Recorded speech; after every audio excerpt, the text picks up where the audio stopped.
more on the Mets. We welcome in Anthony McCarron and John Jastremski. Anthony, I'll start with you. How much more patience should the Mets have with Frankie Montas? Not much, Chelsea. In fact, I thought that Carlos Mendoza sort of was alluding to that in his post-game press conference, and he did note that, the Devers home run, the ball was right over the plate. I mean, that was middle as it comes, and it was pounded. And so he's not pitching well right now. The good news there is that he's their fifth starter.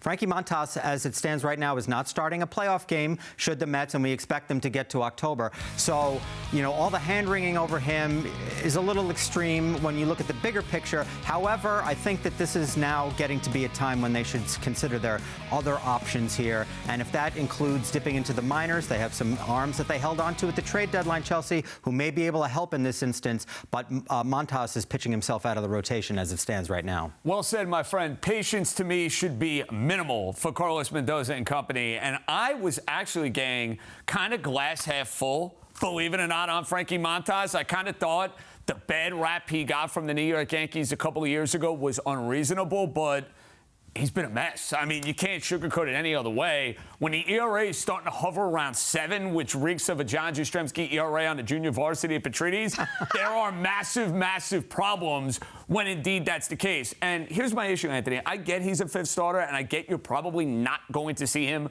start a playoff game, but Kodai Senga has been shaky. Clay Holmes, the idea of him lasting within this rotation seems problematic with the amount of innings he has thrown. So I think it's obvious and apparent somewhere else is where the Mets are going to have to find answers from within the rotation, because there are questions. We're going into the final 2 months of the year, and I don't feel great about a couple of spots here, Chelsea. And another question is, with Mendoza unable to get more innings out of Montas, should they bring up a young arm? Our Todd Zeal discussed it on Mets postgame. This is the nature of the game nowadays, too, Gary, that starting pitching doesn't go as deep. So what do? You get a bunch of bullpen arms. What have the Mets had to do? They've used 42 pitchers now this season. That's right. That's the most in all of baseball, with Terrence coming in there to finish off this game. So they've had to make adjustments to the fact that the starting pitching is not giving them length. But you can't wish your way into getting length out of these guys.